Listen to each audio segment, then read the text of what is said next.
নবীজি সাল্লাল্লাহু আলাইহি ওয়াসাল্লাম যদি গায়েব জানতেন, গায়েবের ইলম যদি ওনার কাছে থাকতো, তাইলে নিজেও ওই খাবার গ্রহণ করতেন না, কাউকে খাবার গ্রহণ করতেও দিতেন না। নবীজি সাল্লাল্লাহু আলাইহি ওয়াসাল্লামকে জাদু করেছে লাবিদ ইবনে আসাম। জাদুর প্রভাব নবীজির উপরে পড়ছে। ওই সময় নবীজি ভুলে যাইতেন, মনে হইতো যে এই কাজটা করছে, আবার মনে হইতো যে করেননি। এই প্রভাব কেন, এই বিষয়টা এমন হলো কেন? নবীজি সাল্লাল্লাহু আলাইহি ওয়াসাল্লাম যদি আলিমুল গায়েব হইতেন, তাহলে তিনি বিষয়টা জানা যাইতেন, কিন্তু তিনি জানেন নাই। ওনাকে যে জাদু করা হয়েছে ফেরেশতার মাধ্যমে, আমার আপনার নবীজিকে জানায় দিয়েছেন কে? যখন নবীজি জানতে পারছে, ওই পরিত্যক্ত কুয়ার মধ্যে গিয়া রাসূল সাল্লাল্লাহু আলাইহি ওয়াসাল্লামের চুল নিয়ে একটা ভাঙা চিরুনির মধ্যে 11টা গিট দিয়া জাদু করছে। ওই পরিত্যক্ত কূপে যখন ওইটা খোঁজা হলো, পাওয়া গেল নিচে। এরপরে সূরা ফালাক, সূরা নাস আল্লাহ নাজিল করলেন। নবীজি এক এক আয়াত করে পড়েন, আর এক একটা গিট্টু খুলে যায়। সর্বশেষ গিট্টু খুলে গেল, আর নবীজির উপর থেকে জাদুর সব প্রভাব চলে গেল। সুবহানাল্লাহ। তা মূল কথা হলো, নবীজি আলিমুল গায়েব নন, এই কারণে নবীজির সম্মান কি কমে গেছে নাকি? সম্মান কমে না। তাহলে বলতেছিলাম যে মাফাতিহুল গায়েব, গায়েবের চাবি একমাত্র আল্লাহ তাআলার হাতে। তিনি জানেন কখন কিয়ামত হবে। ইন্নাল্লাহা ইনদাহু ইলমুস সাআহ, কিয়ামত হবে এটা সুনিশ্চিত, তবে কখন সংগঠিত হবে এটা আমাদের কারো জানা নাই, এটা কোন নবী রাসূলের জানা নাই। এটার জ্ঞান একমাত্র আল্লাহ তাআলার কাছে আছে যে কিয়ামত কখন সংগঠিত হবে। তবে কিয়ামত সংগঠিত হওয়ার আগে এই সংগঠিত হওয়ার কিছু আলামত পাওয়া যাবে। প্রসিদ্ধ একটা হাদিস আছে, হাদিসে জিবরিল। রাসূল আকরাম সাল্লাল্লাহু আলাইহি ওয়াসাল্লামের কাছে জিবরাইল আলাইহিস সালাম মানবাকৃতিতে এসেছেন সাহাবায়ে কেরামকে দ্বীনের মৌলিক বিষয়গুলো শিক্ষা দেওয়ার জন্য। লম্বা হাদিস। জিবরাইল আলাইহিস সালাম এক একটা প্রশ্ন করেছে, নবীজি জবাব দিয়েছে। এর মধ্যে একটা প্রশ্ন ছিল, আখবিরনি আনিস সাআহ, আপনি আমাকে খবর দেন, আমাকে জানান কিয়ামত কখন হবে। নবীজি সাল্লাল্লাহু আলাইহি ওয়াসাল্লাম এই প্রশ্নের জবাবে বলেছিলেন, এই প্রশ্নের জবাব প্রশ্নকারীর চাইতে আমি ভালো জানি না। তার মানে কিয়ামত কখন হবে জিবরাইল আলাইহিস সালামও জানেন না, নবীও জানেন না। তবে এর কিছু আলামত আছে। জিবরাইল আলাইহিস সালাম জিজ্ঞাসা করলেন, তাহলে কিছু আলামত বলেন, নিদর্শন বলেন। নবীজি তখন নিদর্শনগুলোর মধ্যে একটি নিদর্শন বলেছে যে নগ্ন পদ বিশিষ্ট রাখালগুলো উঁচু উঁচু অট্টালিকা নির্মাণের প্রতিযোগিতা করবে, দাসী তার মনিবকে জন্ম দিবে। এই পরিস্থিতি যখন পরিলক্ষিত হবে, বোঝা যাবে কিয়ামত আর বেশি দূরে নয়। অগণিত দুরূদ ও সালাম সাইয়্যিদুল আম্বিয়া, আশরাফুল আম্বিয়া, খাতামুল আম্বিয়া, ইমামুল মুরসালিন, রাহমাতুল লিল আলামিন মুহাম্মাদুর রাসূলুল্লাহ সাল্লাল্লাহু আলাইহি ওয়াসাল্লামের উপর। আমি আপনাদের খেদমতে পবিত্র কোরআনুল কারীমের প্রসিদ্ধ একটি সূরা, সূরা লুকমানের শেষ আয়াত ও রাসূল আকরাম সাল্লাল্লাহু আলাইহি ওয়াসাল্লামের অগণিত হাদিস থেকে একটা হাদিস পাঠ করেছি। আল্লাহ তাআলার কাছে তৌফিক চাই, আল্লাহ তাআলা কিছু কথা বলার তৌফিক দেন যেগুলো আমাদের সকলের দুনিয়া এবং আখিরাতের জন্য কল্যাণকর হয়। সকলে জবান খুলে বলি আমিন। আমরা সকলে জানি ইসলামের ভিত্তি হলো 5টি। সাথে সাথে হাদিসের মধ্যে রাসূলুল্লাহ সাল্লাল্লাহু আলাইহি ওয়াসাল্লাম ঈমানের ভিত্তিও জানিয়ে দিয়েছেন। ঈমানের ভিত্তি হলো 6টি। কয়টি? 6টি। স্বাভাবিকভাবে আমরা যখন ছোটবেলায় মক্তবে পড়েছি, আসলে ওই সময়টাতেই আমাদের জীবনের সবচাইতে গুরুত্বপূর্ণ শিক্ষা আমরা মক্তব থেকে অর্জন করেছি। যদিও তখন বুঝি নাই, কিন্তু শিখেছি সবচাইতে দামি বিষয়গুলো। এই পৃথিবীতে সবচাইতে দামি সম্পদ হলো ঈমান। সবচেয়ে দামি সম্পদের নাম কি? জবান খুলে বলেন। যদিও সেটা দেখা যায় না, ধরা যায় না, কিন্তু সবচেয়ে দামি সম্পদ ঈমান, এ ব্যাপারে কোনো সন্দেহ নাই। এই ঈমানের ভিত্তি 6টি। তবে আমরা ছোটবেলায় কালিমা মুখস্থ করতাম, যখন পড়ার শেষে ছুটি দেওয়ার 15-20 মিনিট আগে কোরআন শরীফ পড়ুক আর কায়দা পড়ুক, সিপারা আমপারা যা পড়ে পড়ুক, সবাইকে ছুটি দেওয়ার আগে একত্রে বসিয়ে হুজুর পড়াইতেন। নামাজের জরুরি যে বিষয়গুলো, সূরা ফাতিহা সহ ছোট ছোট সূরাগুলা মুখস্থ করাইতেন, সাথে সাথে কালিমাগুলো মুখস্থ করাইতেন আমাদের। আমরা পড়তাম তখন আমানতু বিল্লাহি ওয়া মালাইকাতিহি ওয়া কুতুবিহি ওয়া রুসুলিহি ওয়াল ইয়াউমিল আখিরি ওয়াল কদরি খাইরিহি ওয়া শাররিহি মিনাল্লাহি তাআলা ওয়াল বা'সি বা'দাল মাউত। এটা কম বেশি মক্তবে যারা গেছে আমরা সবাই পড়ছি, তালে তালে মুখস্থ করছি। ওই সময় হয়তো অনেকে ওই সময় মুখস্থ করছি, অর্থ জানতাম না। কি অর্থ জানলেও মুখস্থ করালেও এই কথাগুলোর গুরুত্ব সম্পর্কে আমরা কিছু বুঝতাম না, কিন্তু এই কথাগুলো ছিল আমাদের জীবনের জন্য সবচাইতে গুরুত্বপূর্ণ কথা। এই জায়গায় যদিও 7টি কালিমা, 7টি বাক্য, ঈমানের ভিত্তি সমূহ এখানে আনা হয়েছে, যদিও 7টা মনে হয়, কিন্তু মূলত 6টা। এই জায়গায় একটা আছে 2 in 1, একের মধ্যে 2। হাদিসের মধ্যে এই কথাগুলো আসছে, আমানতু বিল্লাহি ওয়া মালাইকাতিহি ওয়া কুতুবিহি ওয়া রুসুলিহি ওয়াল ইয়াউমিল আখিরি ওয়াল কদরি খাইরিহি ওয়া শাররিহি মিনাল্লাহি তাআলা। আমরা মক্তবে অতিরিক্ত পড়তাম ওয়াল বা'সি বা'দাল মাউত।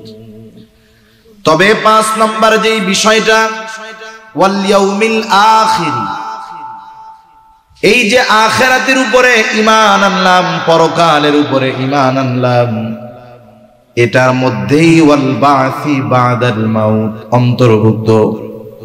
কারণ একটা মানুষ ইন্তেকালের সাথে সাথেই তার পরকাল শুরু হয়ে যায়।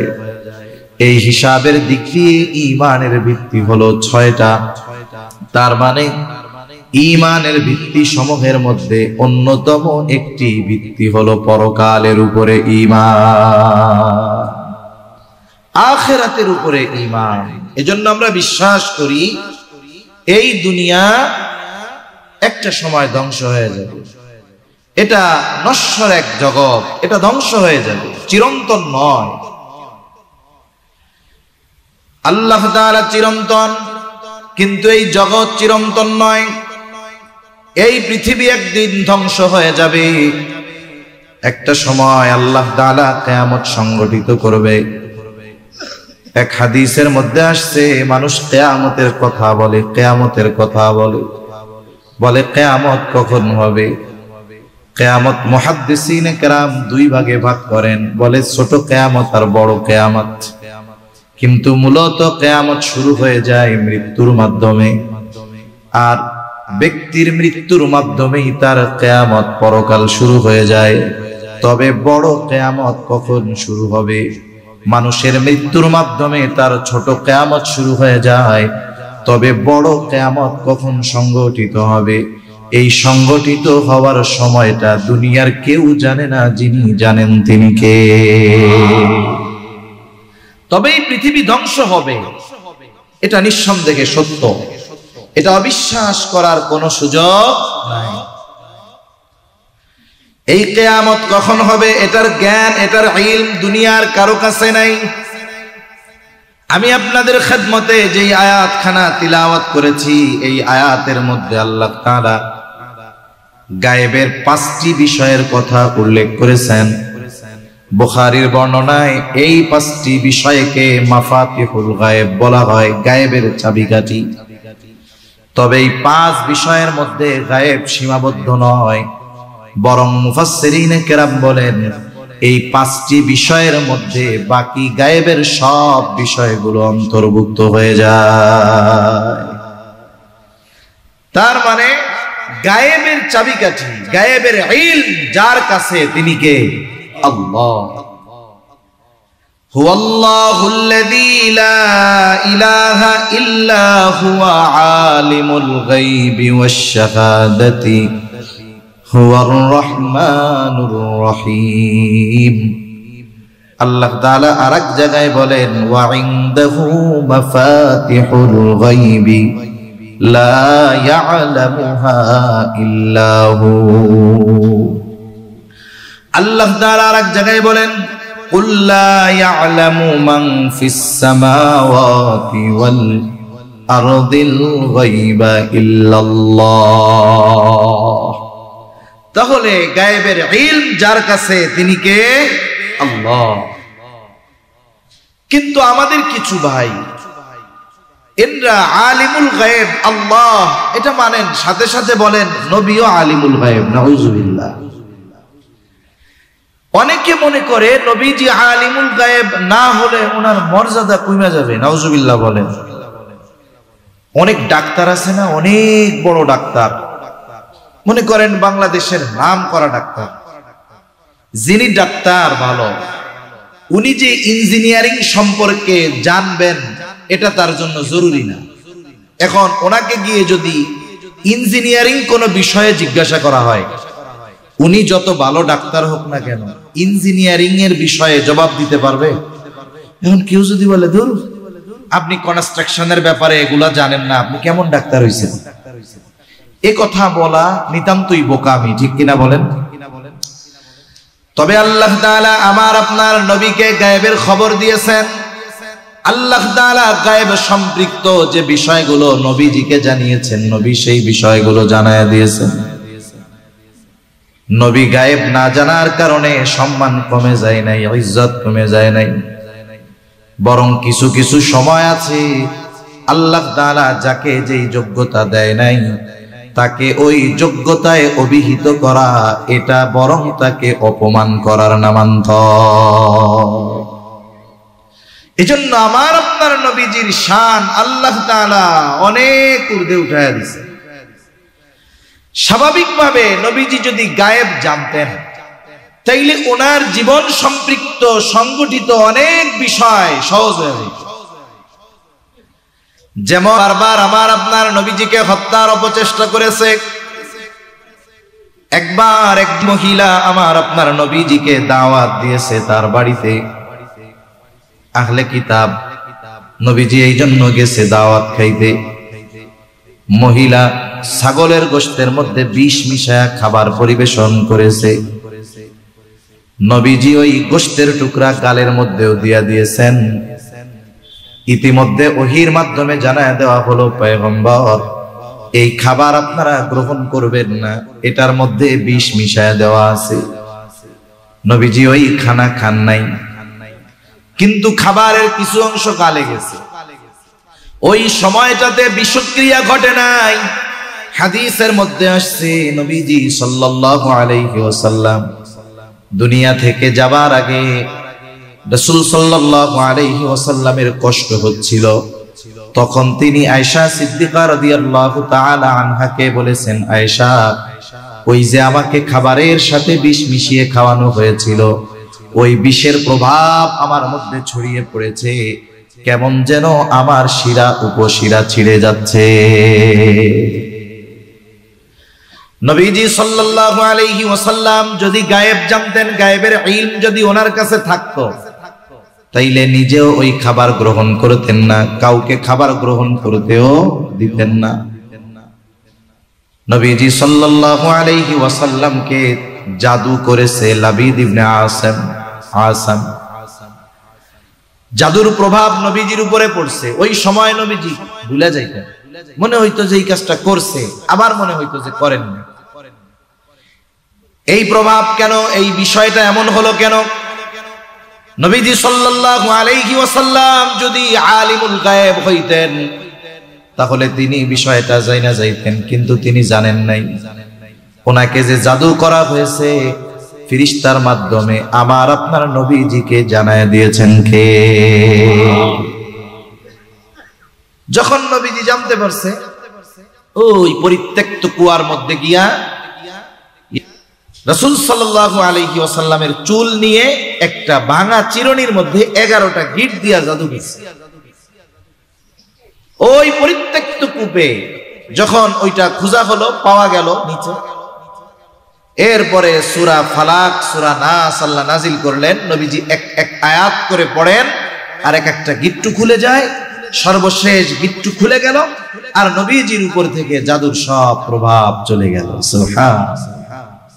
তা মূল কথা হলো নবীজি আলিমুল গায়েব নন, এই কারণে নবীজির সম্মান কি কমে গেছে নাকি? সম্মান কমে না। তাহলে বলতেছিলাম যে মাফাতিহুল গায়েব, গায়েবের চাবি একমাত্র আল্লাহ তাআলার হাতে। তিনি জানেন কখন কিয়ামত হবে। ইন্নাল্লাহা ইনদাহু ইলমুস সাআহ, কিয়ামত হবে এটা সুনিশ্চিত, তবে কখন সংগঠিত হবে এটা আমাদের কারো জানা নাই, এটা কোন নবী রাসূলের জানা নাই। এটার জ্ঞান একমাত্র আল্লাহ তাআলার কাছে আছে যে কিয়ামত কখন সংগঠিত হবে। তবে কিয়ামত সংগঠিত হওয়ার আগে এই সংগঠিত হওয়ার কিছু আলামত পাওয়া যাবে। প্রসিদ্ধ একটা হাদিস আছে, হাদিসে জিবরিল।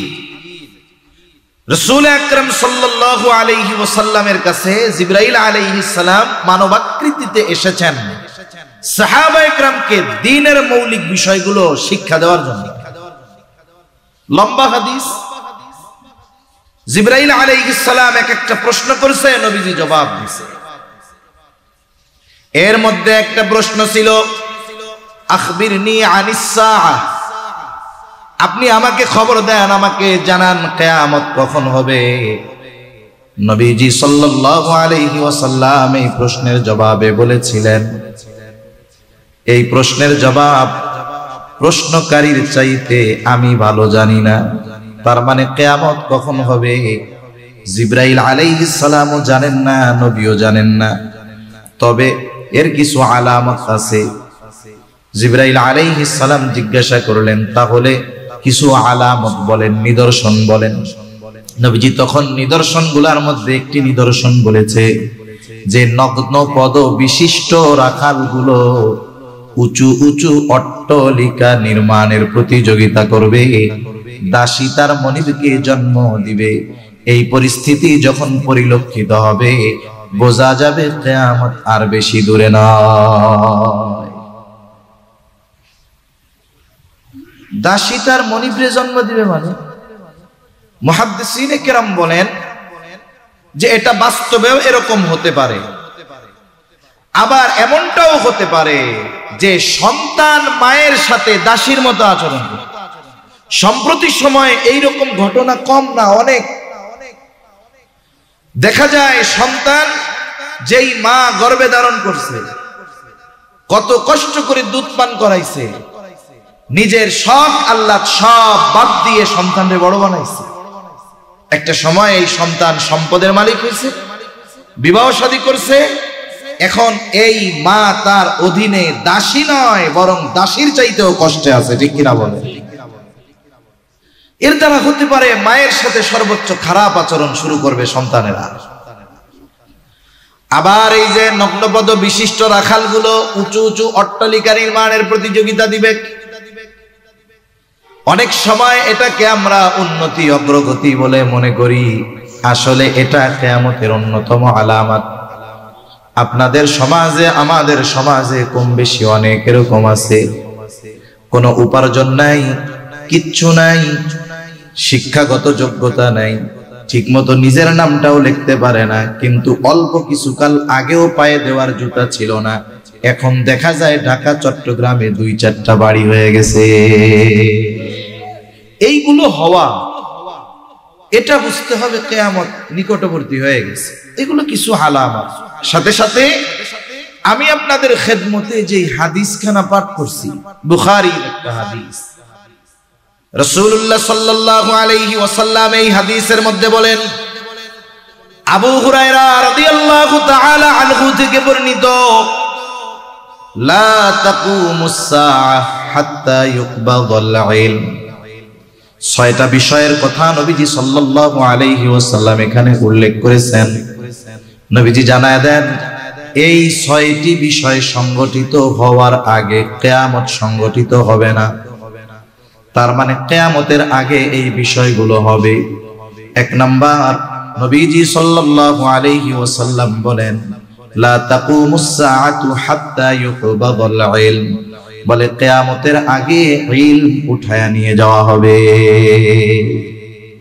ইলম উঠিয়ে নিয়ে যাওয়া হবে।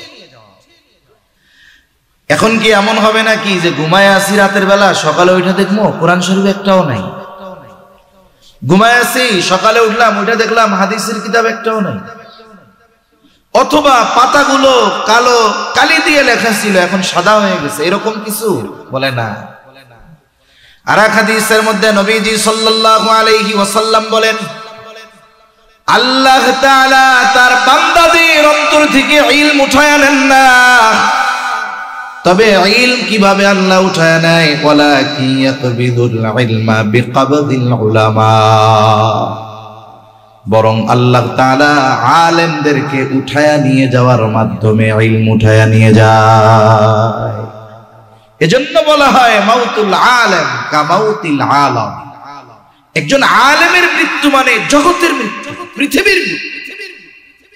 বিশেষ করে এই 21 শতাব্দীর শুরু থেকে নিয়ে 2020 থেকে বা 2000 সাল থেকে নিয়ে 2025 সাল, এর মধ্যে যাদের বয়স ধরেন 40-এর কোঠায়, অথবা যাদের বয়স ধরেন 20-এর কোঠায়, এরাও বুঝবে সময় থেকে নিয়ে এই পর্যন্ত আমার মনে হয় গোটা বাংলাদেশ সহ গোটা পৃথিবীর শীর্ষস্থানীয় উলামায়ে কেরাম তাসবির দানা ছিঁড়ে গেলে যেমন একটার পর একটা পড়ে, অনুরূপ ভাবে সম্প্রতি এই কয়েক বছরের মধ্যে আমরা দেখলাম যে এক একজন নক্ষত্র, এক একজন আলেম পর পর পর পর অতি দ্রুততার সাথে আমাদের থেকে বিদায় নিয়েছেন। ঠিক কিনা বলে?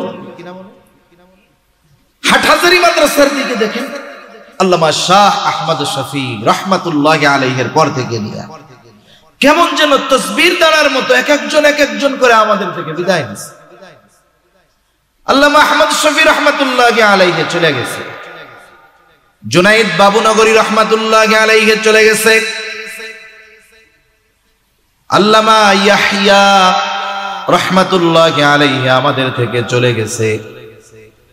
গোটা পৃথিবীর অন্যতম ফকিহ চট্টগ্রামের সন্তান আব্দুস সালাম চাটগামী রহমাতুল্লাহি আলাইহি চলে গেছে। অন্যদিকে পটিয়ার দিকে দেখেন জিরির হযরত চলে গেছে, আব্দুল হালিম বুখারী রহমাতুল্লাহি আলাইহি চলে গেছে। সম্প্রতি আরো কয়েকজন আলেম আমিনুল হক রহমাতুল্লাহি আলাইহি চলে গেছে। যদি এনাদের যাওয়ার ধারাবাহিকতাটা খেয়াল করা হয়, এ তো শুধু চট্টগ্রামের কথা বলা হলো, দেখা যাবে এনাদের চলে যাওয়ার মাধ্যমে দুনিয়া থেকে আস্তে আস্তে ইলম উঠে যাচ্ছে। আল্লামা আহমদ শফি রহমাতুল্লাহি আলাইহি চলে গেছে, ওনার বিকল্প একজন দেখান আছে? কথা বলেন না? আছে মনে হয় 2-4 জন আছে। নাই, এটাই বাস্তবতা। নাই, কায়েদে মিল্লাত জুনাইদ বাবুনগরী রহমাতুল্লাহি আলাইহি চলে গেছে, বিকল্প দেখান? নাই। আমাদের ঢাকার মুফতি আমিনী রহমাতুল্লাহি আলাইহি চলে গেছে, বিকল্প নাই। শেখুল হাদিস আল্লামা আজিজুল হক রহমাতুল্লাহি আলাইহি চলে গেছে, নাই, বিকল্প নাই। আব্দুস সালাম চাটগামী রহমাতুল্লাহি আলাইহি চলে গেছে, বিকল্প নাই। বরং এনাদের মৃত্যুর মাধ্যমে আমাদের যে ইউনিটি ছিল, ঐক্য ছিল, এনাদের মৃত্যুর মাধ্যমে আমাদেরও দূরত্ব সৃষ্টি হয়ে গেছে। ঠিক কিনা বলো? তাহলে আলেমের মৃত্যুর মাধ্যমে আল্লাহ তাআলা ইলম উঠায় নিয়ে যায়। এজন্য আসলে তো উচিত ছিল আমাদের ঘরে ঘরে ইলম অন্বেষণকারী থাকা, আলেম থাকা। এই জন্য এই মাদ্রাসাগুলো কত জরুরি। দেখেন পৃথিবীর অনেক দেশে মাদ্রাসা মসজিদ গুলাকে ভেঙে দেওয়া হইতেছে। তার মানে এই মাদ্রাসা যতদিন থাকবে, ইলমের চর্চা, কোরআন হাদিসের দর্স যতদিন থাকবে, ততদিন পর্যন্ত আল্লাহ তাআলা কিয়ামত সংগঠিত করাবেন না। কারণ এখান থেকে মাদ্রাসাগুলো থেকে যদি ওই রকম মুহাক্কিক আলেম হয়, ইলমের হেফাজত হবে। এজন্য কিয়ামতের আগে আল্লাহ তাআলা ইলম উঠায় নিয়ে যাবেন। এজন্য আমাদেরও ফিকির করা দরকার যে এই ইলম যেখান থেকে অর্জন করা হয় ওই মার্কাজগুলো হেফাজত করা দরকার। যারা ইলম অর্জন করে আমাদের তাদের খাদেম হওয়া দরকার, তাদের সহযোগিতা করা দরকার। সাথে সাথে ইলম অর্জনের মার্কাজগুলা টিকিয়ে রাখার জন্য আমাদের জান মাল দিয়ে মেহনত করা দরকার। কারণ এইগুলার কারণে কিয়ামত আসে না। তাহলে এক নাম্বার, নবীজি সাল্লাল্লাহু আলাইহি ওয়াসাল্লাম বললেন কিয়ামতের আগে ইলম উঠায় নিয়ে যাওয়া হবে। আর ইলম উঠায় নেন আল্লাহ তাআলা কেমনে? বলে কিতাব উঠায় নিয়ে যাবেন না, সিনার থেকে কেড়ে নিয়ে যাবেন না, বরং আল্লাহ তাআলা আলেমদেরকে উঠায় নেওয়ার মাধ্যমে ইলম উঠায় নিয়ে যাবেন। একটু চিন্তা করে দেখেন, এক সময় যারা গাছতলায় বৈশা কিতাব লিখছে, বাসতলায় বৈশা গাছতলায় বৈশা কিতাব লিখছে, আমরা পাঁচতলায় বৈশা ওনাগো লেখা বুঝি না। উনরা লিখছে যেটা, এটা বোঝার জন্য আমাদের ব্যাখ্যা গ্রন্থ দরকার হয়। অনেক সময় এমনও হয় ওই ব্যাখ্যা গ্রন্থ বোঝার জন্য আরেকটা ব্যাখ্যার দরকার হয়। তাহলে ওই মানুষগুলোর ইলম কি ছিল? সুদূর অতীতে না, নিকটবর্তী অতীতের মানুষগুলোর ইলম কি ছিল? এজন্য এই 21 শতাব্দীর শুরু আমার মনে হয় দুনিয়া থেকে ইলম উঠায়া নিবেন যে আল্লাহ তাআলা যেই পদ্ধতিতে, এই পদ্ধতির সর্বোচ্চ বিষয়টা আমাদের নজরে আসতেছে এই 21 শতাব্দীতে। ধারাবাহিকতার সাথে বুজুর্গ আলেমরা চলে যাচ্ছেন, আর তারা চলে যাওয়ার পর তার স্থানে মূলত বসানোর জন্য বিকল্প আমরা কাউরে পাইতেছি। এজন্য আমাদের কি করা দরকার? একে তো মুহাক্কিক আলেম তৈরি করার জন্য ফিকির করা দরকার। দ্বিতীয়, যারা এখনো দুনিয়ায় আছে এদের যথাযথ কদর করা দরকার। এদের সুদীর্ঘ হায়াত কামনা করে আল্লাহর কাছে দোয়া করা দরকার। এখন যারা আছেন মুরব্বী, এজন্য আমাদের দোয়ার মধ্যে আমরা তাদের জন্য দোয়া করব যে আল্লাহ এই সমস্ত বুজুর্গ মুহাক্কিক আলেমদেরকে আপনি দীর্ঘ হায়াত দান করেন। এনারা আমাদের জন্য সম্পদ। আমরা বুঝি না, আমরা বুঝি ঠিক, কিন্তু চলে যাওয়ার পরে আগে বুঝি কম। এরপরে নবীজি সাল্লাল্লাহু আলাইহি ওয়াসাল্লাম বলেন ওয়া তাকসুরাজ জালাজিল, জালজালা বেড়ে যাবে, ভূমিকম্প বেড়ে যাবে। সম্প্রতি সময়ে ভূতত্ত্ববিদ যারা, তারা বারবার ভূমিকম্পর সংবাদ আমাদের দেয়। এই যে জালজালা কিয়ামতের আগে বেড়ে যাবে, কিয়ামতের আগে ভূমিকম্প বেড়ে যাবে, এটা ভূতত্ত্ববিদরা বিভিন্ন কারণ উল্লেখ করে। তবে এই ভূমিকম্প হওয়ার অন্যতম যেই কারণগুলো, এর মধ্যে অন্যতম একটি কারণ হলো সমাজে পাপ বেড়ে যাওয়া, গুনাহ বেড়ে যাওয়া, পাপ বেড়ে যাওয়া। সম্প্রতি সময়ে পাপ বাড়ার হার এত বেশি, উচিত তো ছিল এই সমস্ত ভূমিকম্প এগুলো থেকে যেন উম্মত রেহাই পায়, এজন্য পাপ কমানোর ব্যবস্থা করা, ঠিক কিনা বলেন? কিন্তু আফসোস, এক দল তো দলবদ্ধভাবে নেমেছে পাপকে রাষ্ট্রীয়ভাবে বৈধতা দিয়ে সমাজে প্রতিষ্ঠিত করার জন্য, ঠিক কিনা বলেন? এজন্যই তো উলামায়ে কেরাম চুপ থাকতে পারে না। এই যে হেফাজতে ইসলাম বাংলাদেশের আহ্বানে মে মাসের 3 তারিখ ঐতিহাসিক সরওয়ার্দী উদ্যানে যেই মহাসমাবেশের আহ্বান করা হয়েছে, কেন? আমরা সাধারণ মানুষ ওই ইসলাম বিদ্বেষীদের চক্রান্তের গভীরতা আমরা উপলব্ধি করতে পারি। অনেক আলেমরা আমরাও এটার খোঁজ খবর রাখতে পারি না, কিন্তু যেই সমস্ত উলামায়ে কেরাম দূরদৃষ্টি সম্পন্ন, ওনারা এইটা দূরদৃষ্টির কারণে বুঝতে পারে এই জায়গায় কোনো কিছু ঘাপলা আছে। এর আগে যতগুলো গভর্নমেন্ট গেছে, আগের যত গভর্নমেন্ট গেছে, এক এক গভর্নমেন্টের সময় ইসলাম বিদ্বেষী একটা দুইটা আইন বাস্তবায়ন করার প্রচেষ্টা করছে। যেমন বিএনপির সময় একটা করছে, মনে করে আওয়ামী লীগের সময় এক দুইটা করছে। কিন্তু এই গভর্নমেন্টকে সামনে রেখে নারী সংস্কার কমিশন আগে যতগুলা ইসলাম বিদ্বেষী আইন বাস্তবায়নের চেষ্টা করছিল ওইগুলা সহ আরো নতুন কিছু চাইতেছে। তারা কি চাচ্ছে? সম্পদে ইসলামিক যে আইন, মুসলিম পারিবারিক আইন, মুসলিম যেই ওয়ারিশি আইন, কোরআন সুন্নাহর আলোকে যেগুলো পরিপূর্ণভাবে সমাধানকৃত, এইগুলাকে বাদ দিয়ে তারা চাইতেছে সম্পদের মধ্যে নারী পুরুষের সমান অধিকার। সাথে সাথে কি চাচ্ছে? আবার ইসলামকে কটাক্ষ করতেছে কেমনে? বলে রাষ্ট্র যেহেতু একটি ইহজগতিক বিষয় আর ধর্ম যেহেতু পরলৌকিক বিষয়, বলে ইহজগতিক কোন বিষয় পরলৌকিক বিষয় দিয়ে পরিচালিত হতে পারে না। নাউজুবিল্লাহ। তার মানে এক কথায় ইসলামকে তারা ইনিয়ে বিনিয়ে অস্বীকার করতেছে। এ কথার গভীরতা কত, এটা যদি আমরা বুঝতে পারতাম, একজন সরলমনা মুসলমান নামাজ কালাম যে নাও পড়ে, কমপক্ষে লা ইলাহা ইল্লাল্লাহ মুহাম্মাদুর রাসূলুল্লাহ বিশ্বাস করে, এতটুকুর উপরে তার বিশ্বাস, ও ঘরে বসে থাকতো না, ও প্রতিবাদী হয়ে ময়দানে নেমে যাইতো। ঠিক কিনা বল? সাথে সাথে আরো কিছু জঘন্য বিষয় আছে। রাষ্ট্রের কাজ কি? রাষ্ট্রের কাজগুলার মধ্যে অন্যতম একটি কাজ হলো যেই সমস্ত মানুষগুলা মৌলিক অধিকার থেকে বঞ্চিত, খাদ্য, বস্ত্র, চিকিৎসা, বাসস্থান, এগুলোর ব্যবস্থা যাদের নাই, বৈধভাবে তাদের এই ব্যবস্থাগুলো করা। ঠিক কিনা? এজন্য হযরত ওমর রাদিয়াল্লাহু তাআলা আনহু বলতেন, সুদূর ফুরাতের তীরে একটা কুকুরও যদি খাবারের অভাবে মারা যায়, এটার জন্য আমাকে কিয়ামতে আল্লাহর কাছে জবাবদিহিতার কাঠগড়ায় দাঁড়ানো লাগতে পারে। এখন যদি রাষ্ট্রে কোনো মানুষ অভাবের কারণে, দরিদ্রতার কারণে সে যদি অন্যায়ের পথে চলে যায়, বলেন তো এই দায় ভার থেকে রাষ্ট্রীয় দায়িত্বশীল যারা, তারা এড়াতে পারে নাকি? পারে না। আমাদের সমাজে অভাবের কারণে অনেক মানুষ পাপাচারে জড়িয়ে যায়। আমার আপনার পাশে আমরা অনেক মানুষ দেখি যে পাপের সাথে জড়ায় গেছে, কেউ ছিনতাই করে, চুরি করে।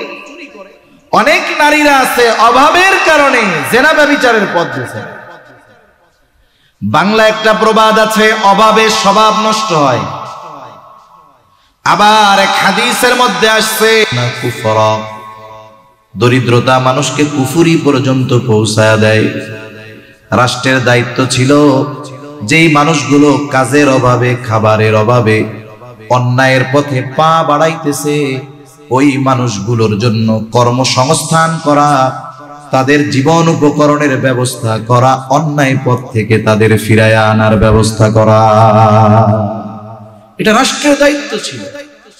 রাষ্ট্র শুধু একটা অপরাধীকে আটক করার পরে তাকে শাস্তি দিয়ে ছেড়ে দিবে, এতে তার পরিবর্তন হবে না। কারণ আমাদের দেশ সহ গোটা দুনিয়ার সিস্টেমটা এখন কিরকম, মনে করেন একটা লোক চুরি করে ধরা পড়ছে, শেষরা চোর ছিল, শেষরা চোর বুঝেন তো?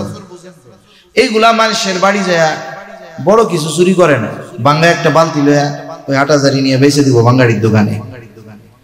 শহরে আছে দুই তলায় কাপড় নাইড়া রাখছে, পুরাতন কাপড়, বাঁশের লাঠি দিয়ে ওইটারে বাইর করে সেকেন্ড হ্যান্ড মার্কেটে যায় বিক্রি করে দিবে। পুরাতন কাপড়ের মার্কেটও আছে। এই যে শেষরা চোর, ওরে পিটানি দিয়ে দেওয়া হয়েছে জেলখানায়।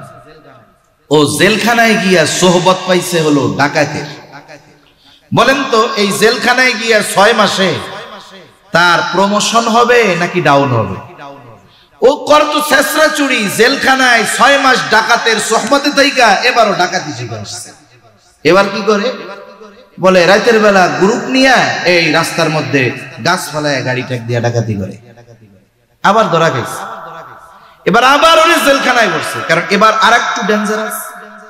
এইবার রাখছে গ্যাংস্টারদের সাথে, যারা বড় বড় নেতাদের হাত, বড় বড় নেতাদের হাতিয়ার হিসাবে ব্যবহার হয়, এইগুলার সাথে থাইকা মোটামুটি রাজনীতি শিখে আসছে। এইবার বাইর হইয়া অমক ভাইয়ের ডাইন হাত হয়ে গেছে, আবার জেলখানায় ঢুকছে। এইবার পরের বার বাইর হইয়া মাশাআল্লাহ নির্বাচন করে এমপি হয়ে গেছে। এজন্য আমাদের দেশে সম্ভ্রান্ত রাজনীতিবিদ আপনাদের চট্টগ্রাম অঞ্চলে কিছু আছে, কিন্তু অন্যান্য অধিকাংশ অঞ্চলে যারা রাষ্ট্রীয় ক্ষমতায় বসে এমপি হয়, মন্ত্রী হয়, ওদের জীবনের ব্যাকগ্রাউন্ড দেখা যায় এক সময় রেল লাইনের লোহা চুরি করে বেড়াইতে, ঠিক কিনা বলেন? তাহলে কি হইল? এই অপরাধীগুলোকে আপনি জেলে দেওয়ার মাধ্যমে অপরাধ থেকে দূর করতে পারেন নাই, বরং আরো বড় অপরাধী বানিয়েছে। এজন্য আমাদের কি দরকার ছিল, বলে ও অপরাধে কেন জড়াইলো এই কারণটা আগে বের করা। কেন অপরাধে জড়াইছো যদি এই প্রশ্ন অধিকাংশ অপরাধীকে করা হয়, ও বলবে আমার অভাব। এখন রাষ্ট্র হোক আর সমাজের মানুষ হোক, 10 জন মিলে যদি যাকাতের টাকা দিয়া তারে একটা অটো কিনা দেয়, অটো রিক্সা, সাথে সাথে 10,000 টাকা দিয়া পাঠায় দিল 3 চিল্লায়, কারণ ওর চারিত্রিক পরিবর্তনের দরকার আছে। 3 চিল্লায় চলে গেল, 60,000 টাকা দিয়া অটো কিনলো, 10,000 খরচ, আর 10,000 ওর অনুপস্থিতিতে পরিবারের খরচ। এই যে 4টা মাস ভালো মানুষদের সাথে থাকবে, একটা অভ্যাস গড়ে উঠবে। এইবার আসার পরে আপনার মাদ্রাসার মুহতামিম সাহেবের হাত দিয়া রিকশার চাবিটা বুঝায়া দেন, সবাই মিলে দোয়া করেন, চুরি টুরি করিস না, তুই উপার্জন কইরা খা। তাহলে কি হলো? একটা মানুষ, একটা পরিবারকে আমরা সম্মিলিত প্রচেষ্টার মাধ্যমে অপরাধ থেকে বাঁচাতে পারলাম, দ্বীনের পথে আনতে পারলাম। রাষ্ট্রেরও এই দায়িত্বটা ছিল, যখন কেউ পাপের পথে পা বাড়াবে, অন্যায়ের পথে পা বাড়াবে, কেন সে পাপের পথে গেল, এই পাপের পথে কেন গেল কারণটা বের করে, আর যেন তার পাপের পথে না জানানো লাগে, এই ব্যবস্থা করার দায়িত্ব ছিল রাষ্ট্রের। উল্টা কি করতেছে? বলে যারা পতিতাবৃত্তিকে নিজেদের জীবন উপকরণ উপার্জনের মাধ্যম বানায় নিছে, এই মহিলাগুলাকে শ্রমিকের মর্যাদা দিতে হবে, এই দাবি নারী কমিশন করতেছে। একে তো কাজটা ঘৃণিত, অবৈধ এক কাজ, সামাজিকভাবে সকল ধর্মীয় দৃষ্টিকোণ থেকে, মানবিক দৃষ্টিকোণ থেকে, শরীয়তের দিক থেকে এই রকম একটা অন্যায়কে বৈধতা দেওয়ার সর্বোচ্চ প্রচেষ্টা তারা করতেছে। তারা বলতে চাচ্ছে এই কাজের সাথে যারা লিপ্ত, এটা তাদের শ্রম, এজন্য শ্রমিকের মর্যাদা দিতে হবে, তাদেরকে বৈধতা দিতে হবে। অথচ দরকার কি ছিল?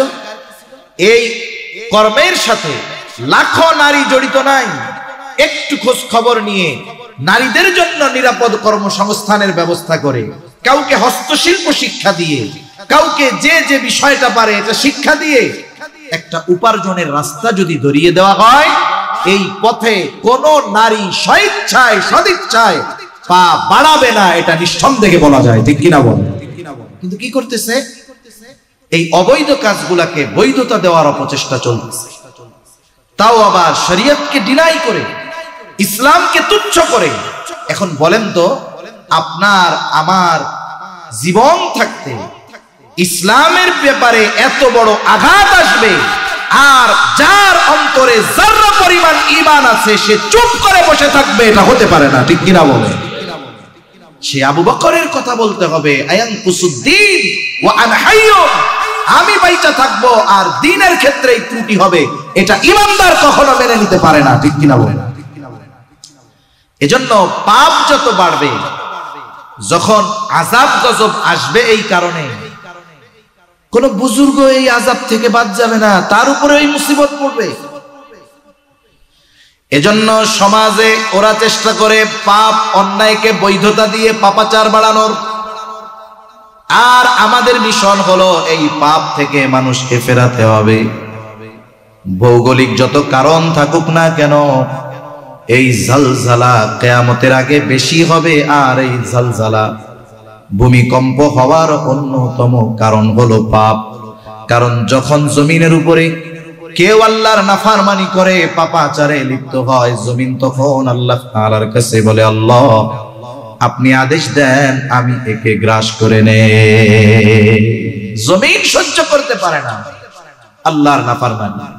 এজন্য মাঝে মধ্যে কম্পন দিয়ে আমাদেরকে আল্লাহ সতর্ক করে আসবে। মূলত আমরা তো শ্রেষ্ঠ নবীর শ্রেষ্ঠ উম্মত, আমাদের শ্রেষ্ঠত্বের কারণও কিন্তু ভালো কাজের আদেশ ও সৎ কাজের নিষেধ, এই কারণে আমাদের শ্রেষ্ঠ। কুনতুম খায়রা উম্মাতিন উখরিজাত লিন-নাস, কুনতুম খায়রা উম্মাহ উখরিজাত লিন-নাস, তোমরা হইলা শ্রেষ্ঠ উম্মত, তোমাদেরকে মানুষের কল্যাণের জন্য বের করা হয়েছে। কিসের মধ্যে কল্যাণ? তা'মুরুনা বিল মা'রুফ ওয়া তানহাউনা আনিল মুনকার, ভালো কাজের আদেশ, অসৎ কাজের নিষেধ। আর এই অসৎ কাজের নিষেধের সাথে কিন্তু আমাদের ঈমানের সম্পৃক্ততা রয়েছে। এজন্য নবীজি সাল্লাল্লাহু আলাইহি ওয়াসাল্লাম বলেন, মান রাআ মিনকুম মুনকারান ফালইউগাইয়িরহু বিয়াদিহি ফাইল্লাম ইস্তাতি' ফাবিলিসানিহি ফাইল্লাম ইস্তাতি' ফাবিকলবিহি ওয়া যালিকা আযআফুল ঈমান। এই যে অন্যায়গুলো আমরা দেখতেছি, আমাদের কি করণীয়? অসৎ কাজের বাধা প্রদান করা এটা ঈমানের সাথে সম্পৃক্ত বিষয়।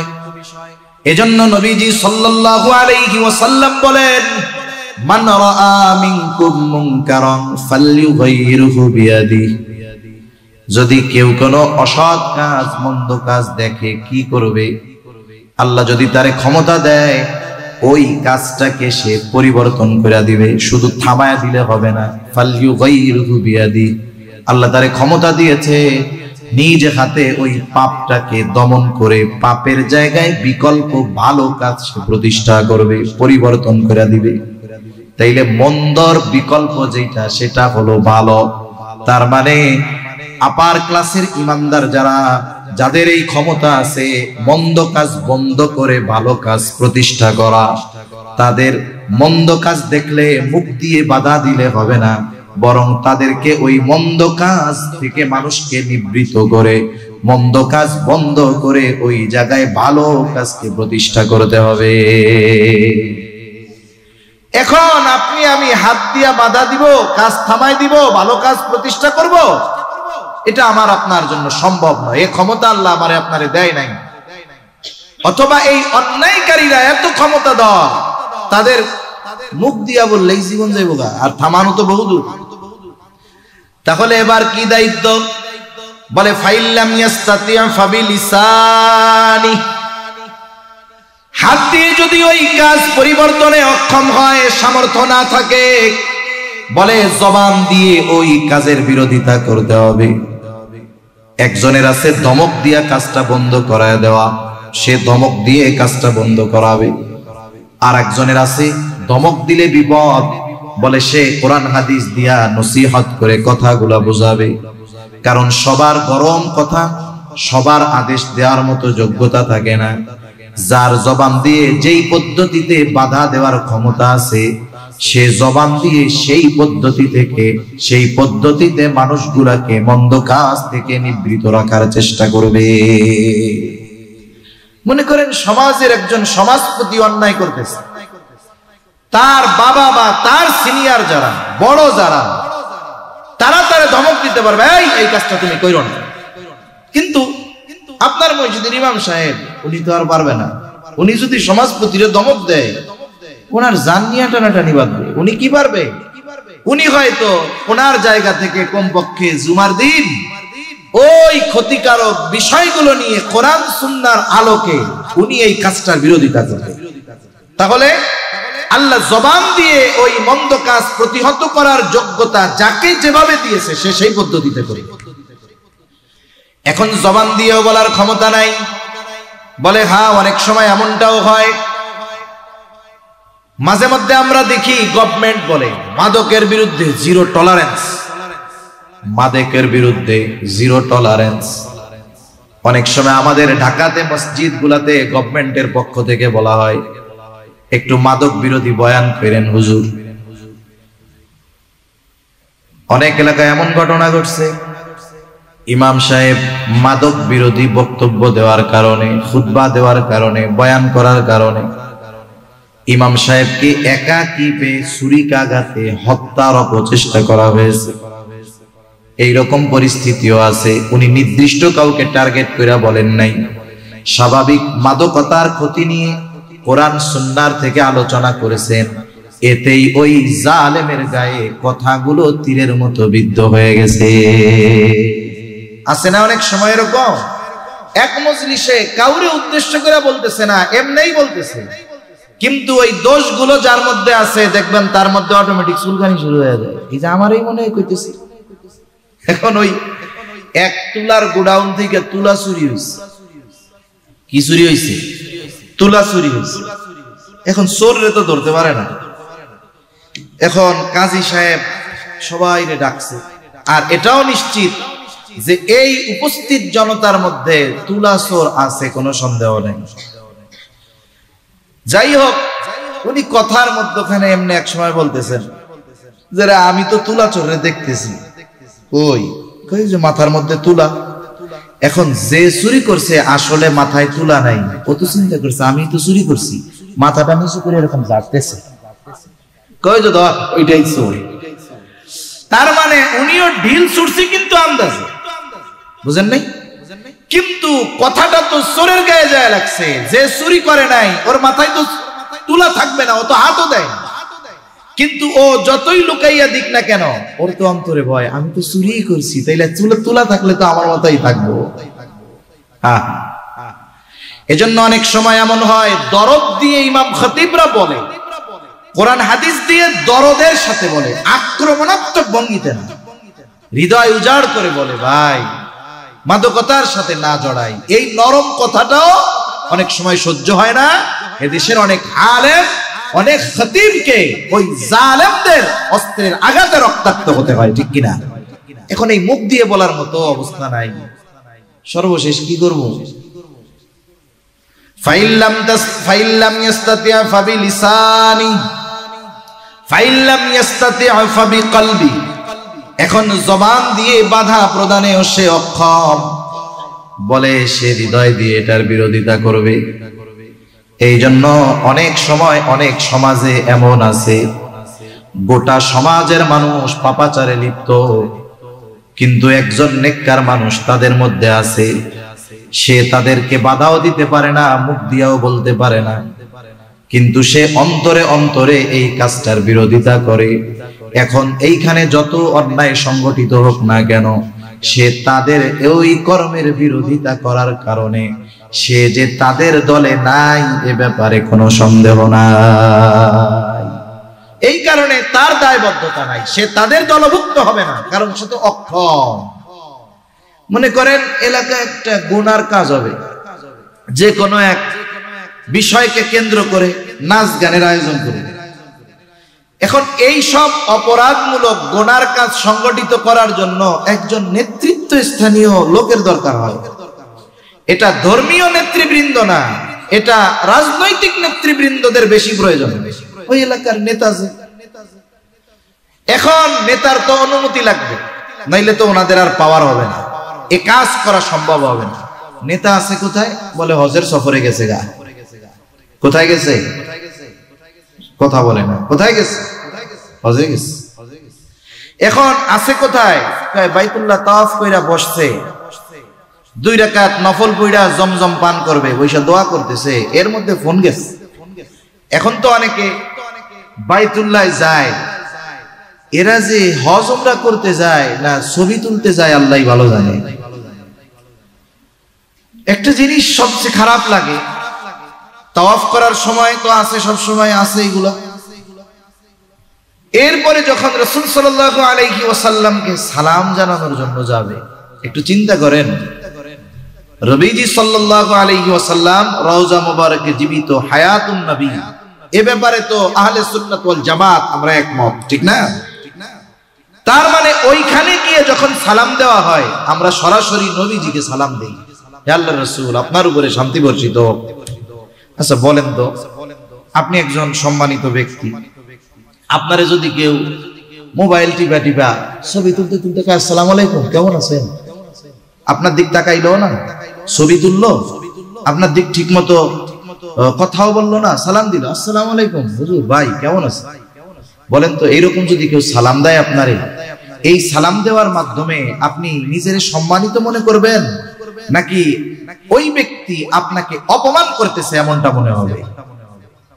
যেখানে স্বয়ং সালামের জবাব মুহাম্মদুর রাসূলুল্লাহ সাল্লাল্লাহু আলাইহি ওয়াসাল্লাম সরাসরি দেন, ওই জায়গায় যে মানুষ কেমনে মোবাইল নিয়ে এরকম দেয় আর কয় ওইদিকে তাকায়ও না, আসসালাতু আসসালামু আলাইকা ইয়া রাসূলুল্লাহ, আসসালাতু আসসালামু আলাইকা ইয়া হাবিবাল্লাহ, ক্যামেরার দিক তাকায় আছে, ভিডিও করতেছে, রওজা মোবারক এরকম নিয়ে সেলফি মারতেছে। আমার মন চায় তখন হাতগুলো যদি কাইটা দেওয়া যেত সবচেয়ে ভালো হইতো। তা যাই হোক, নেতা কোথায় আছে? বলে বাইতুল্লাহর সামনে আছে, ইহরামের কাপড় পরা। কর্মীরা ফোন দিছে, ভাই আপনি তো দেশে নাই, আমরা তো পোলাপান মিলা একটা অনুষ্ঠান করতে চাইছিলাম, এরকম সাংস্কৃতিক অনুষ্ঠান। এদের সাংস্কৃতিক অনুষ্ঠান মানে অশ্লীলতায় ভরপুর। এই তো এই করবো, নাচ গান হবে, একটু মেলা হবে। এখন আপনি না কইলে তো আমরা করতে পারি না। কয়ে আমি নাই তাতে কি হয়েছে, তোরা করে ফেলা। এখন ওরা নাচ গান সব ওনার অনুপস্থিতিতে করছে।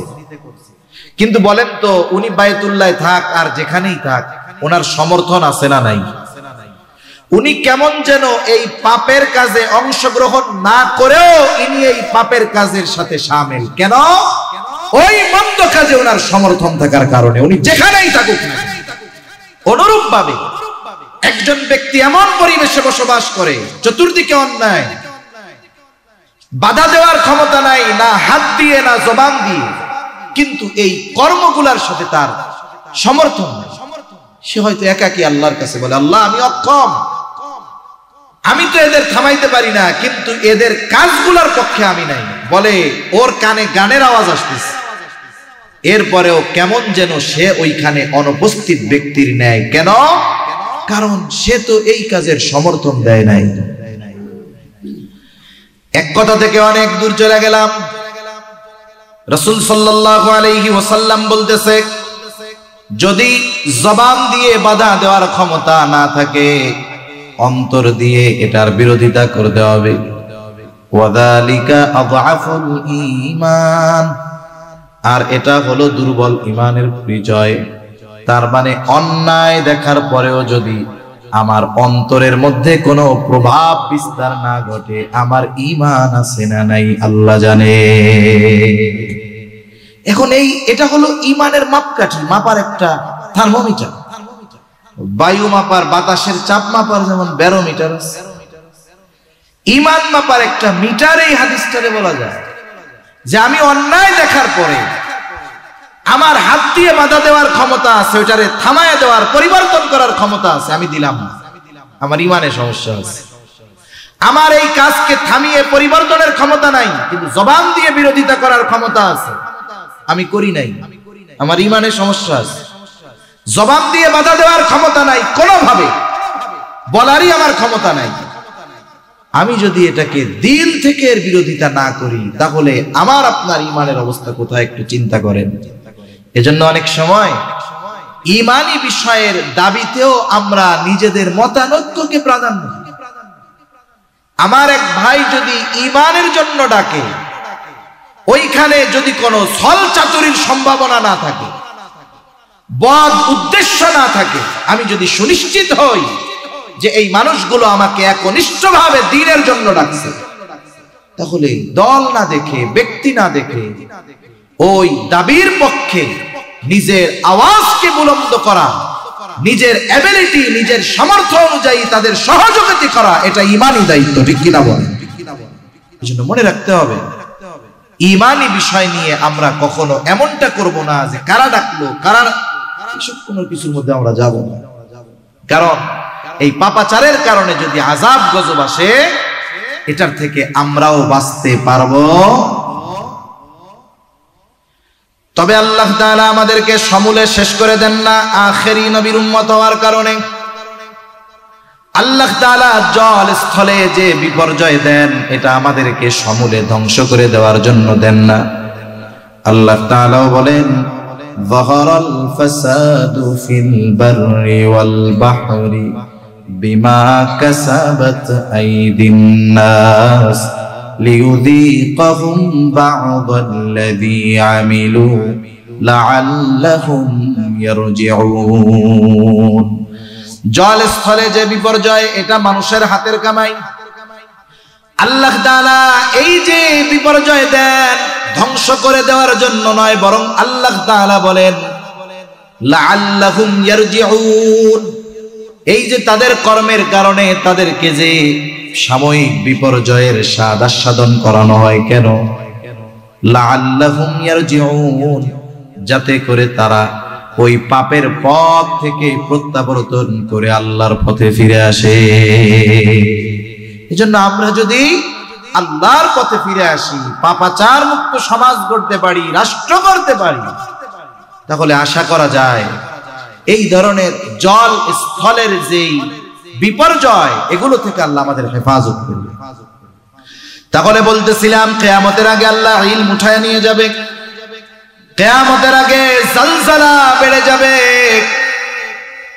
এরপরে নবীজি সাল্লাল্লাহু আলাইহি ওয়াসাল্লাম বলেন, কিয়ামতের আগে ফিতনা বেড়ে যাবে। ফিতনা একের পর এক বিভিন্ন রকমের, হরেক রকমের ফিতনা আমাদের সামনে আসতে থাকবে। মানুষেরা এই ফিতনার সাগরে হাবুডুবু খাবে। কিয়ামতের আগে বড় ফিতনা গুলার মধ্যে সবচাইতে বড় ফিতনা হলো দাজ্জালের ফিতনা। এজন্য দাজ্জাল এই পৃথিবীতে আসার প্রেক্ষাপট, ক্ষেত্র আস্তে আস্তে তৈরি হইতেছে। একদল মানুষ দাজ্জালের আগমন, এটাকে ত্বরান্বিত করার জন্য পৃথিবীবাসীর মেজাজ তৈরি করতেছে। একটা বিষয় সমাজে প্রতিষ্ঠা করার আগে ওই বিষয়টাকে আগে সমাজের মানুষের কাছে নরমাল বানাইতে হয়। যেমন আজ থেকে 20-25 বছর আগে একটা একই স্কুলে একই ক্লাসের ছাত্রছাত্রী, একই এলাকায় বা পাশাপাশি বাড়ি, ছেলে আর মেয়ে একই স্কুলে পড়ে, একই ক্লাসে পড়ে, বাড়িও পাশাপাশি, এদের ক্লাসের সময়ও তো এক, তাই না? তাইলে স্বাভাবিকভাবে বাড়ি থেকে এরা বাহির হবে একই সময়ে, এটা স্বাভাবিক। এখন কথার কথা, ছেলেটার আগে মেয়েটা বের হইছে, পেছনের বাড়ি ছেলের, ছেলেটাও মেয়ের পেছনে পেছনে বের হইছে, কারো কোনো উদ্দেশ্য নাই, এমনিতেই দুইজন যাইতেছে স্কুলের দিকে, মেয়েটা সামনে, ছেলেটা 20 হাত পিছনে। মুরব্বি ওই জায়গায় দোকানে বসে বসে দেখছে যে অমুকের বলা আর মেয়ে যাইতেছে, মাইয়া আগে ছেলে পিছনে। ওরা স্কুলে যাওয়ার আগে মুরব্বি গিয়া দুই সন্তানের অভিভাবকের কাছে যায় বলে, মায়েরে কিন্তু ট্যাকেল দিও, বাপ ভালো না, ওর পাশের বাড়ি অমুকের পোলা দেখলাম পিছনে ঘুরঘুর করতেছে। আবার ছেলের বাড়িতে গিয়া অভিযোগ দিয়া দিচ্ছে যে ছেলের বাপ সব কিন্তু ভালো না, পাইকা যাইতেছে, কি হয়েছে? দেখলাম অমুকের মেয়ের পিছনে ঘুরঘুর করতেছে। অথচ বলেন ওই দুইজনের মধ্যে কোন ধরনের কোন সম্পর্ক, কথাবার্তা কিছু হইছে? অথচ এই দৃশ্যটা যে ছেলে মেয়ে একসাথে যাচ্ছে, আমাদের সামাজিক ভাবে এই বিষয়টাকেও নেগেটিভ দেখা হতো, পজিটিভ দেখা হইতো। এটা আমাদের অনেকে বলতে পারে এটা তো নিচু মন মানসিকতার পরিচয়। না না, আমাদের সমাজ এতটা রক্ষণশীল ছিল, সমাজের মধ্যে এতটা শালীনতা ছিল, এত সৌন্দর্য ছিল, এই জন্যই এটাকে মুরব্বীরা ভালো দৃষ্টিতে দেখতেন না 20 বছর আগে। এখন কি হয় জানেন? যুবতী কলেজে পড়ে, হাই স্কুলে পড়ে, প্রাইমারিতে পড়ে, মেয়ে ছেলেরে আইনা মার সাথে পরিচয় করে, আম্মু এটা হলো আমার বেস্ট ফ্রেন্ড। কথা বলে না, ঠিক কিনা বলেন? 20 বছর আগে ছেলে মাইয়ার বন্ধু হয়, এইটা যদি শুনতো কেউ, পিড়াইয়া একবারে পোড়া বানায়। অথচ দেখেন কি হলো, ফ্রি মিক্সিংয়ের মাধ্যমে একটা সময় আস্তে আস্তে কি হলো, যে ছেলে মেয়ে বন্ধু হইল, মেয়ে মার কাছে আইনা পরিচয় করায় দিচ্ছে, এটা আমার ফ্রেন্ড, এটা আমার বন্ধু। প্রাইমারি থেকে ভার্সিটি লেভেল সব জায়গায় এইটা আছে না নাই বলেন? এর দ্বারা কি হইল, এক সময় যেই জিনিসটা আপনি আমি ঘৃণা করতাম, খারাপ দৃষ্টিতে দেখতাম, এখন ওই সময় যেটা কল্পনাও করি নাই, এখন এটা আমার আপনার সামনে বাস্তব, কিছু বলতে পারি না, ঠিক কিনা? এইভাবেই একটা সময় সমাজ নষ্ট হয়ে যাবে, এভাবেই একটা সময় সমাজ ধ্বংস হয়ে যাবে, এভাবেই একটা সময় আস্তে আস্তে দাজ্জালের যেই ফিতনা, দাজ্জাল আসার প্রেক্ষাপট, অবস্থা, পরিবেশ, এটা ইসলামের। এজন্য আমাদের আমল আল্লাহ রাসূল সাল্লাল্লাহু আলাইহি ওয়াসাল্লাম শিখায় গেছেন, প্রতি জুমার দিন কমপক্ষে সূরা কাহাফের 10 আয়াত আমরা তিলাওয়াত করব। জীবনে যেমন শ্বাস প্রশ্বাস জরুরি, নেওয়াও জরুরি, ছাড়াও জরুরি, ঠিক কিনা বলেন? এটাকে একটা জীবনের পার্ট বানায় ফেলব। আমরা চেষ্টা করব প্রত্যেক ঘরে সবাই যেন কমপক্ষে এই 10টা আয়াত যেন মুখস্থ থাকে। এই 10টা আয়াত এমন পাওয়ার, এই 10 আয়াতের বরকতে আল্লাহ তাআলা দাজ্জালের ফিতনা থেকে আমাদের হেফাজত করবে ইনশাআল্লাহ। যেই 10 আয়াত দাজ্জালের ফিতনা থেকে হেফাজত করতে পারে, তাইলে দাজ্জালের আগের ফিতনাগুলো থেকেও আশা করা যায় আল্লাহ তাআলা আমাদের হেফাজত করবে ইনশাআল্লাহ। ওয়ায়াতাকারাবাজ জামান, সময় সংকুচিত হয়ে যাবে। হাদিসের মধ্যেও আসছে, যুগ হবে বছরের মতো, বছর হবে মাসের মতো, মাস হবে সপ্তাহের মতো, সপ্তাহ হবে দিনের মতো, আর এক একটা দিন হবে কেমন যেন এক একটা ঘন্টার মতো। এখনকার সময় খুব দ্রুত চলে যাইতেছে, কিয়ামতের আগে হবে, আর আমরা এখন বাস্তবে সেটা দেখতেছি। এরপরে কি হবে? নবীজি সাল্লাল্লাহু আলাইহি ওয়াসাল্লাম বলেন, হারজ বেড়ে যাবে, হত্যাকাণ্ড বেড়ে যাবে। এক সাহাবী জিজ্ঞাসা করে, ইয়া রাসূলুল্লাহ সাল্লাল্লাহু আলাইহি ওয়াসাল্লাম, আমরা তো প্রতি বছর অনেক মুশরিক হত্যা করি। নবীজি বললেন, হারজ দ্বারা উদ্দেশ্য হলো পারস্পরিক কথা নিজেরা নিজেদের মধ্যে বেশি বেশি ঘটাবে, বরং পারস্পরিক মুসলমানেরা নিজেদের মধ্যে নিজেরা এটা ব্যাপক আকারে বেড়ে যাবে। দেখেন না, এই সামান্য বিষয়ের জন্য মানুষ মানুষকে মেরে ফেলতেছে। এখন হত্যাকাণ্ড কত সহজ হয়ে গেছে, একটু চিন্তা করেন। ঘটনা তো অনেক ঘটে, সব ঘটনা মানুষের বিবেকের দরজায় কড়া নাড়তে পারে না। এই যে চট্টগ্রামে 2 দিন আগে একটা ছেলে মেরে ফেলছে না, বয়স কত তার? 12 বছর, 6 না 7 এ পড়ে। কোন ঘটনাকে কেন্দ্র করে হত্যাকাণ্ডটা ঘটছে? বলে 1 মাস আগে ক্লাসে বসাকে কেন্দ্র করে দুইজনের মধ্যে একটু দ্বন্দ্ব লাগছে। আমরা তো বলি 18 বছরের আগে নাবালক, এগুলা রূহের জগতে বয়স কিন্তু সেম, মনে রাখবেন। রূহ আমারটাও যেই দিন হইছে, বলে আজ থেকে 2000 বছর আগে দুনিয়ায় যে আসছে তার রূহ ওই একসাথেই বানাইছে। হয়তো আসছে দুনিয়ায় পরে, কিন্তু রূহের হিসাবে বয়স কারো কম না, সব পাইকা গেছে। এজন্য আমরা অনেক সময় বলি 18, এই বিষয়টা মীমাংসা হয়ে গেছে, কিন্তু ওই যে ক্ষোভ, এটা অন্তর থেকে যায় নাই। 12 বছরের একটা বাচ্চা সেই ক্ষোভ লালন করছে, বন্ধুদেরকে নিয়ে প্ল্যান সাজাইছে, ওর উপরে প্রতিশোধ নিতে হবে। ঘটনা কি? টেবিলে হয়তো 8 পিস বসছে পাশাপাশি, আগে পরে এটা নিয়ে দ্বন্দ্ব স্বাভাবিক হয়েই থাকে। অথচ এই বিষয়টাকে কেন্দ্র করে কত সুপরিকল্পিত ভাবে ভালো অভিনয় করে খেলার নাম নিয়ে নদীর পাশে নিয়ে সুবায়া বন্ধুরা মিলে মেরে ফেলছে। এটা তো ছোটদের মধ্যে ঘটলো। আর স্বাভাবিকভাবে আমাদের সমাজে বাবা সন্তানকে, সন্তান বাবাকে মেরে ফেলতেছে। কয়েকদিন আগে দেখলাম, খারাপ লাগে, সেজদা দিতে দিতে কপালে দাগ হয়ে গেছে, দাগ।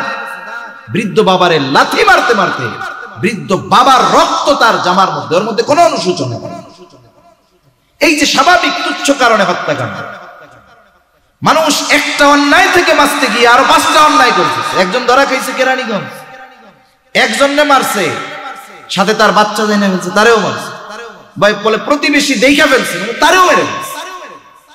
এই যে সামান্য কারণে হত্যাকাণ্ড এত ব্যাপক আকারে ঘটতেছে, এটা আসলে কিয়ামত নিকটবর্তী হওয়ার অন্যতম আলামত, ঠিক কিনা বলেন? এরপরে নবীজি সাল্লাল্লাহু আলাইহি ওয়াসাল্লাম 6 নম্বরে বলেন, কিয়ামতের আগে মানুষের সম্পদ এত বেড়ে যাবে যে সম্পদ উপচায়া পড়বে। এখন মানুষের সম্পদ অনেক, একটা সময় মানুষ খাবারের অভাবে ছিল, এখন মানুষ খাবারের অভাবে খুব কম মানুষ। আবার কিছু মানুষের সম্পদ এত বেশি যে সে সম্পদ ব্যয় করার জায়গা পায় না। যদিও সম্পদ আছে, দিনই কাজে ব্যয় করবে না। এই উপচে পড়া সম্পদ দিয়ে সে বিলাসিতা করে। এগুলো কিয়ামতের আগে হবে। তা সম্মানিত উপস্থিতি, কিয়ামত কখন হবে এর সুনির্দিষ্ট ইলম যার কাছে, তিনি কে? আল্লাহ। তবে আল্লাহর রাসূল সাল্লাল্লাহু আলাইহি ওয়াসাল্লাম কিয়ামত নিকটবর্তী হওয়ার যে আলামতগুলো জানিয়ে দিয়েছেন, সেইগুলো থেকে আমরা বুঝতে পারি যে এই পৃথিবী মনে হয় আর বেশি দিন যাবে না। একটা সময় আল্লাহ তাআলা কর্তৃক যে সুনির্ধারিত ফয়সালা কিয়ামত, এটা সংগঠিত হবে। এজন্য আল্লাহ তাআলা বলেন, ইন্নাল্লাহা ইনদাহু ইলমুস সাআ। কিয়ামত কখন হবে এর জ্ঞান আল্লাহ তাআলার কাছে। ওয়া ইউনাজ্জিলুল গায়স, তিনি বৃষ্টি নামান। মেঘ হলেই বৃষ্টি হয় না, বরং কোথায় বৃষ্টি হবে এটার ফয়সালা কার হাতে? আল্লাহ। ওয়া ইয়ালামু মা ফিল আরহাম, মায়ের গর্ভে কি আছে, ছেলে না মেয়ে, এটা কেউ জানে না। অনেকে বলতে পারেন আল্ট্রাসোনোগ্রাম করে তো দুনিয়া আসার আগে আমরা জানা ফেলি। কিন্তু যখন ওই শুক্র কীট মায়ের রেহেমে যায়, মাতা পিতার মিশ্রিত ওই পানি, একটা গঠন দেওয়ার আগ পর্যন্ত কোন ডাক্তার বলতে পারে না যে এর দ্বারা ছেলে হবে না মেয়ে হবে। ঠিক কিনা বলেন? এটা বলতে পারে কখন? বলে পেটের মধ্যে যখন ছেলে অথবা মেয়ে হয়ে যায় তখন বলতে পারে। কিন্তু এর আগে যখন শুধু রক্তপিণ্ড থাকে, একটা মাংসপিণ্ড থাকে, জমাট বাঁধা রক্ত থাকে, ওই সময় পৃথিবীর কোন বিজ্ঞান বলতে পারবে না যে আল্লাহ তাআলা এর দ্বারা ছেলে বানাবে নাকি মেয়ে বানাবে। এজন্য মায়ের গর্ভে মূলত ছেলে হবে না মেয়ে হবে জানে কে? আল্লাহ। কেউ জানে না আগামীকাল সে কি উপার্জন করবে। মানে আজকে আমি এই অবস্থায় আছি, আগামীকাল আমার অবস্থা কি হবে এটা আমরা কেউ জানি না। অনেকেই জানতো না, কেউ জানতো না যে আজকে আমি রাত সিংহাসনে আছি, পরের দিন সকালে আমাকে পালায়ে চলে যেতে হবে, এটা উনিও জানতো না। ঠিক কিনা বলেন? এরপরে আল্লাহ তাআলা বলেন, কোন জমিনে কোথায় তার মৃত্যু হবে কেউ জানে না। অনেক সময় দেখা যায় আমাদের দেশের মানুষ ইন্তেকাল হয় প্রবাসী, অন্য দেশের মানুষ ইন্তেকাল হয় এই জায়গায়, দেশেই আছে গেছে দাওয়াতি সফরে, মৃত্যু হয়েছে আর এক জায়গায়। এই বিষয়গুলো যদিও 5টি বিষয় মাফাতিহুল গায়েব বলা হয়, যদিও 5টি বিষয়, কিন্তু সমস্ত গায়েবের মূল এই 5 বিষয়ের মধ্যে চলে আসছে। আল্লাহ সুবহানাহু ওয়া তাআলা আমাদেরকে এই বিষয়গুলোর উপরে যথাযথ বিশ্বাসী হওয়ার তৌফিক আল্লাহ দান করেন। সকলে বলি আমিন। ওয়া আখিরু দাওয়ানা আলহামদুলিল্লাহি রাব্বিল আলামিন। আসসালামু আলাইকুম ওয়া রাহমাতুল্লাহি ওয়া বারাকাতুহু।